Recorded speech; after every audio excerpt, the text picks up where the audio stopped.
All right. Well, good morning, everybody. Thank you all very much for coming here today. We're here to talk about Metro government's first and greatest responsibility to all of our citizens, and that obviously is public safety. It's been from the first day that I was in office in January in 2011, and I talk about it frequently, as we all know. Last month, I spoke as part of the I Am Ali Festival about the work we're doing to create a city of peace and safety, and how anybody can step up and be the one to make a difference in the life of the young people here in our city. So today, what I'd like to offer is an update on the results that we're seeing from our efforts so far this year. For background, over the last couple years, we've adapted our public safety strategy to meet the changes in crime happening on our streets. As I mentioned at the Ali event last month, Louisville is among the roughly 60% of cities across America that have seen an increase in homicides over the last couple of years, much of that due to the illegal drug trade.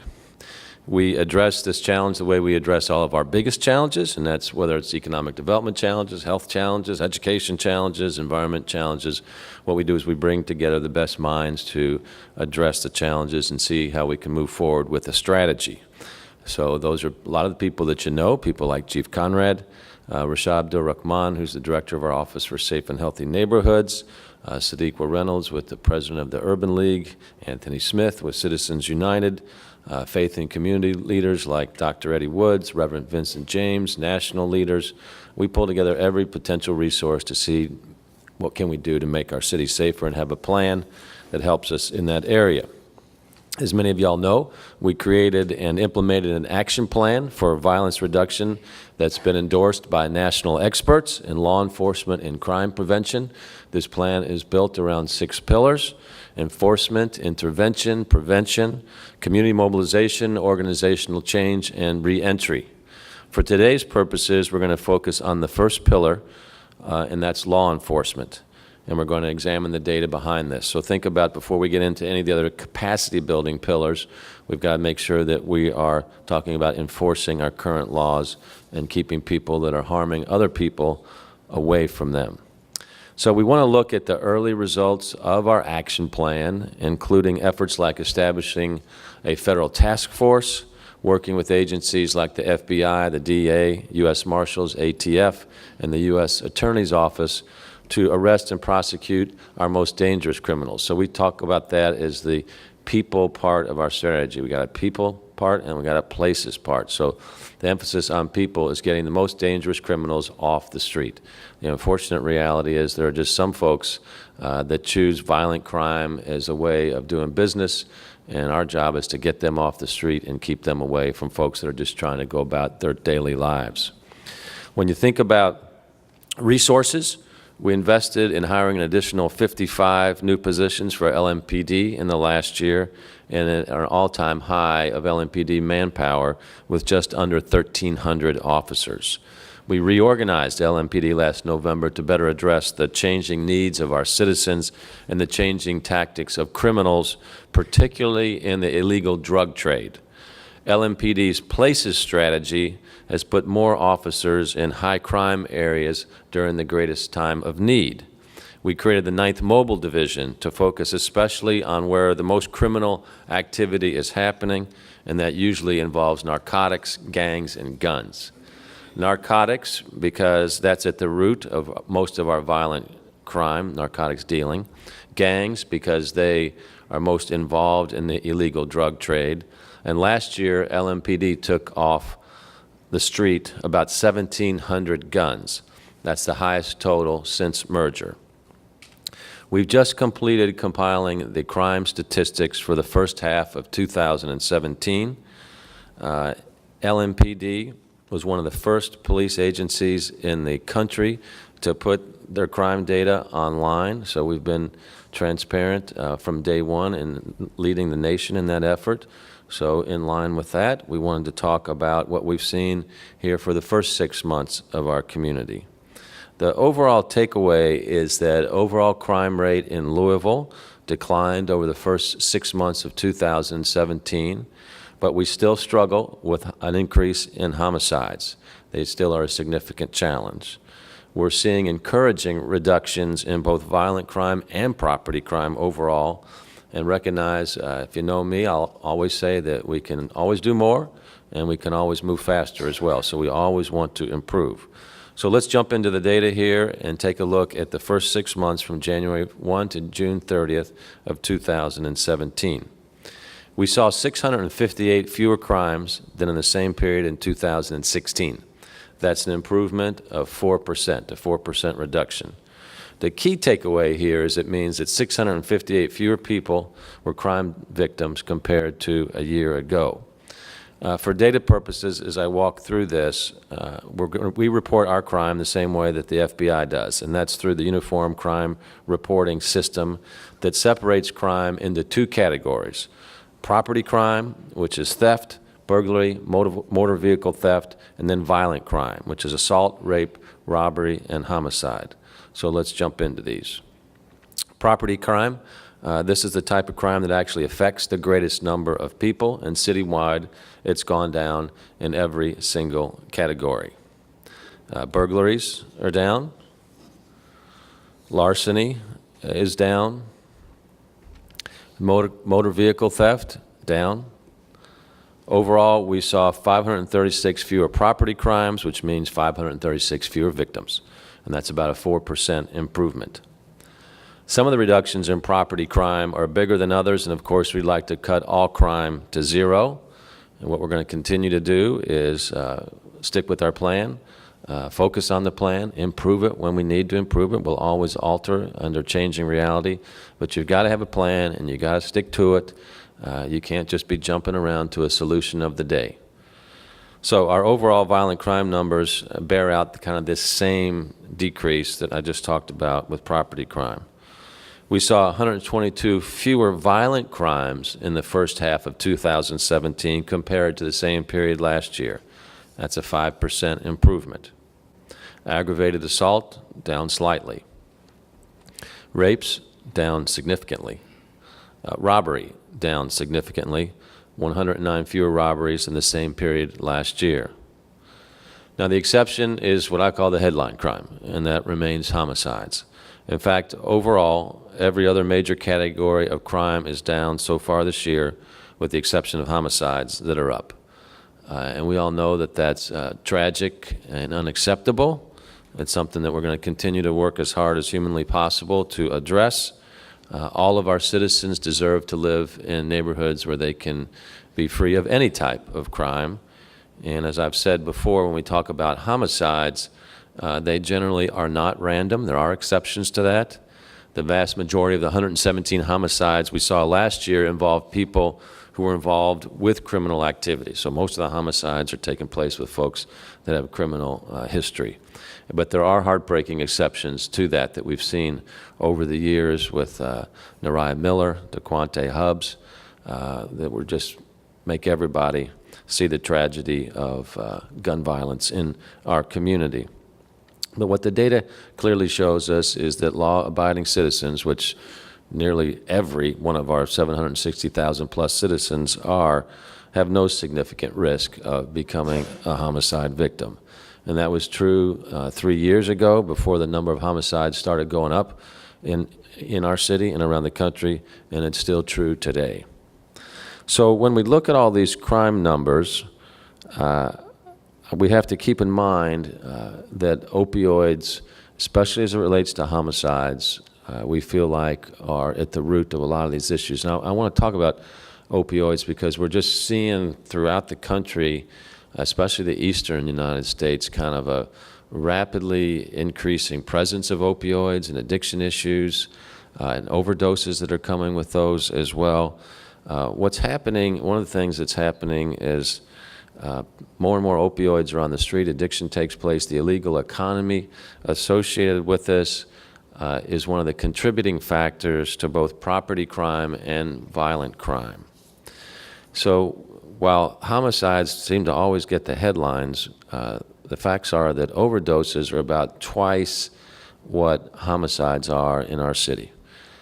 When you take a look at some other cities, I was talking to the mayor of Dayton the week before last, overdoses in Dayton are 5 times the number of homicides in their city, and their homicide rate is worse than what ours are.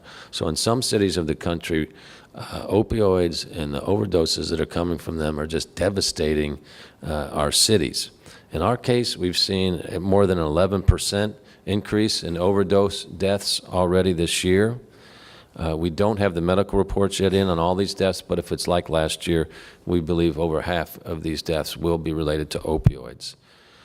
So I just want to emphasize this for a couple areas. One is when anybody sees a loved one that they feel is at the beginning or is at risk for addiction, that is the time to intervene before the situation gets too out of hand and leads to addiction and other things. So please intervene.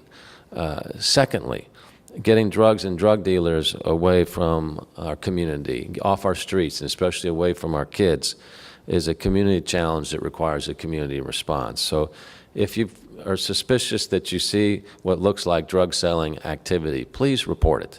And you can do that through our confidential tip line at 574-LMPD. Again, that's an anonymous tip line. So as I've said, we've got plenty of work to do. One homicide is too many, but we can't solve one challenge by neglecting all of our others as well, or by ignoring the progress we're making in critical areas of public safety. Keeping people safe means addressing all forms of crime and the root causes behind the crime. You know, we're enforcing. That means we're after the fact. So when we take a look at trying to change these macro forces in our community, we've got to stay focused on that. These are issues like poverty, hopelessness, addiction, institutional racism, lack of access to health care, to education, and to many other resources. That's what is at the root of a lot of this. So that's why we have programs to support all 6 pillars in our violence reduction strategy. I just focused on enforcement. But when you talk about some of our other pillars, programs like Summer Works, when you think about that, we started that in 2011 with 200 jobs. We're closing out Summer Works this week with over 5,000 jobs. So when you ask, is anybody helping, the business community is stepping up and helping us out quite a bit. They can do more, like everybody can do more, but there's great examples of people helping. Our Reimage program is working really well. It takes young people who've had a brush with the law and pairs them with mentors and resources so they can get on a path to a safer and more productive life. We've only seen 2% recidivism rate with Reimage. So when people ask, are these investments worth making, the data shows us that yes, indeed, that they are. And then, of course, we're also looking for people to be the one to support or volunteer with those programs and others. And you can find out more about how to do that at louisvilleky.gov/be the one. Everybody can get involved, whether it's helping little kids or helping older folks get back into the community on reentry efforts. So all these efforts and our strategy are designed to make our city safer. So I'm hopeful, I'm a little gratified that we're seeing this strategy produce positive results for our citizens as we look at these 6 months. What we can guarantee is maximum effort, that we will continue to work to make our city a safer place. There's a lot of folks that I want to thank for this. I want to thank Chief Conrad's command staff and all the law enforcement professionals at LMPD, both our civilian support staff and our sworn efforts who put their lives on the line every day for the safety of our citizens. I especially want to thank Chief Steve Conrad here for his leadership, vision, and resilience in making the tough decisions necessary to get the positive results we need. You know, it's real easy to be critical of anybody holding a position of leadership, whether it's a public official or a police chief. It's a lot harder to do the job and live with all of the ambiguities that are with it, and to stick to your guns in the face of criticism and never waver from determination to do what's right for our city. So, Chief, I appreciate the good work you're doing in that area and your team. So what do these numbers tell us? They tell us that we're always can improve. I'll be the first one to say that, but we're making progress, and we have the right team in place to build on this momentum and continue to improve public safety for our citizens. So we'll take questions in a moment, but right now I'd like to turn things over to Chief Conrad for some more details here. Chief? Thank you. Good morning, Mayor. Let me start by just saying thank you for your support of the men and women of the Louisville Metro Police Department. We are all truly working hard to do what we can to make Louisville a safer city, and I will tell you that we are dedicated to that purpose. We exist to do all we can to truly work with our citizens to make Louisville a safer city. Right now, I'd like to kind of piggyback on the mayor's comments. He gave you an overall look at where we are in terms of crime for the first 6 months of the year. I'd like to dive a bit into the patrol division data. We have 8 patrol divisions. It is the way we divide our city for patrol purposes.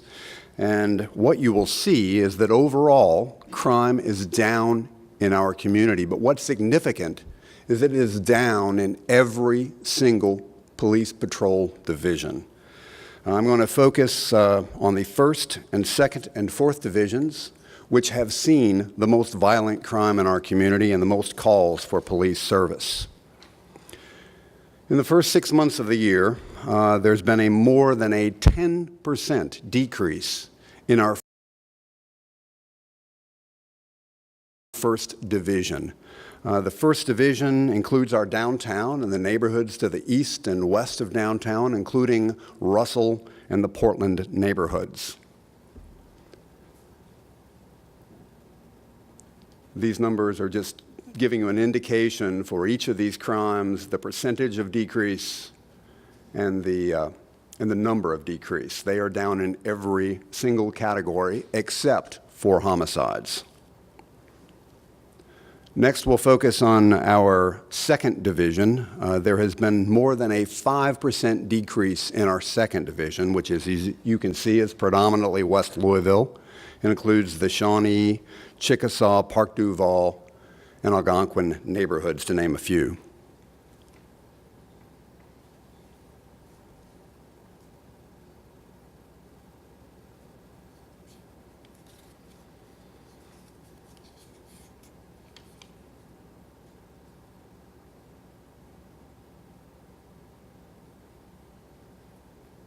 And finally, to our 4th division, which includes Old Louisville, Smoketown, Shelby Park, and Germantown. It is down over 4% through the first 6 months of this year.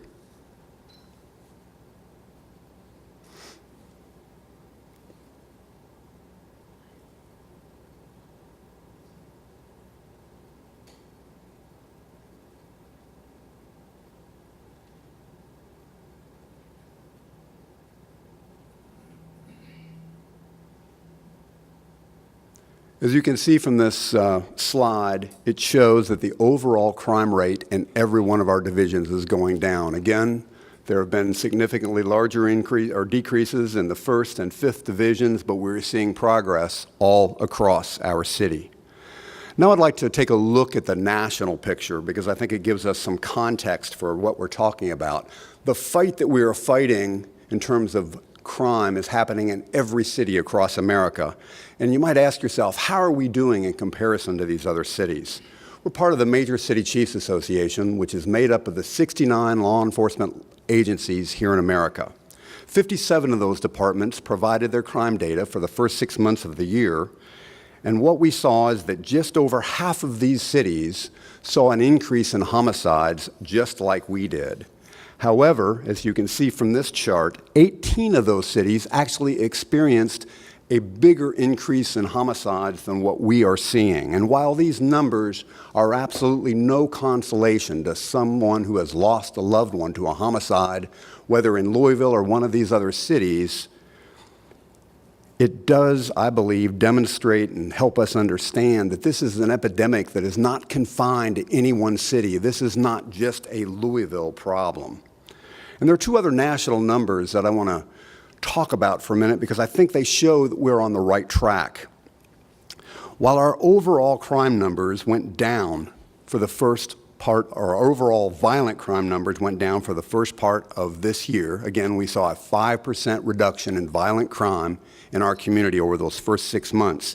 63% of these other major cities reported seeing an increase in violent crime. Another point involves non-fatal shootings. Non-fatal shootings have gone down in our community. As of yesterday, non-fatal shootings are down over 18% as compared to this point last year. In just over half of the other major cities that reported non-violent or non-fatal gunshot information, over half of those cities saw an increase. It is at least a step in the right direction. And as the mayor said, the numbers are encouraging. They show progress, but clearly we have more work that we need to do. And I want to assure you that we will do our part to do what we can to make Louisville a safer city. And, you know, crime, particularly violent crime in any city, is not just a police problem. It is a community problem, and it is something that we need to work on together. And if you could advance the slides, I just want to kind of give you a sense of some of the things that our officers are seeing on the street. And this is a slide of some weapons that were seized this past Friday. Officers in the 2nd Division responded to a shot spotter notification. They went to the location where the shots were being fired. They found shell casings in the backyard of a house. They received permission to search the house, which led to the recovery of 6 guns, a quantity of cash, and a quantity of narcotics. Through July 25th, we've had 309 shot spotter notifications. This is an average, since we set up that system, of 6 notifications a day and over 75 notifications per month. We believe that the shot spotter system is paying dividends for the money that we invested in that system. This is an assault rifle that was seized by our 9th Mobile Division on July the 8th at the intersection of Cecil and Greenwood. An arrest was made, but this is just an indication of the kind of firepower that our officers, and more importantly, our citizens, are facing on the streets of Louisville. This final picture, this is also an example of a narcotics investigation that involved the 9th Mobile Division on July the 6th. These narcotics were seized as part of an investigation near the intersection of 1st and Main Streets. What you're looking at is approximately 4 pounds of methamphetamine, a quantity of cocaine, marijuana, and a pistol that was also stolen. Folks, we want and need the help of people in this community. We need people to help us address what's happening out there in this community. We are truly all in this together. And before we get into questions, I just want to use this as a quick opportunity to remind everyone that today is National Night Out. This is the night where police departments all across the country and their communities celebrate the importance of neighborhood watch, the importance of police and community working together. We have 7 different parties across the community. There'll be one in the 1st Division at Baxter Park tonight from 5:30 to 8 o'clock. That's at 1125 Cedar Court. We'll have one in the 2nd Division at the Cash Saver Market at 3044 Wilson Avenue from 6 to 8 tonight.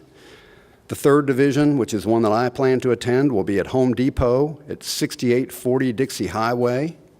The 4th Division will have one from 5 to 8 at Wyandotte Park at 1104 Beecher Street. That particular party has been recognized nationally over the last couple of years as being one of the biggest and one of the best National Night Out parties across the country. And we will have one that will involve the 6th and 7th Division working together at the Targeted Okolona at 7311 Jefferson Boulevard from 6 to 9. I also plan to attend that one. And then finally, there will be one at the Target in Middletown, which is on our 8th Division at 12975 Shelbyville Road. This will give anyone in this community that wants to learn more about making their neighborhood safe and making our community safe an opportunity to work with officers and learn firsthand what they can do to make Louisville the safest city in America.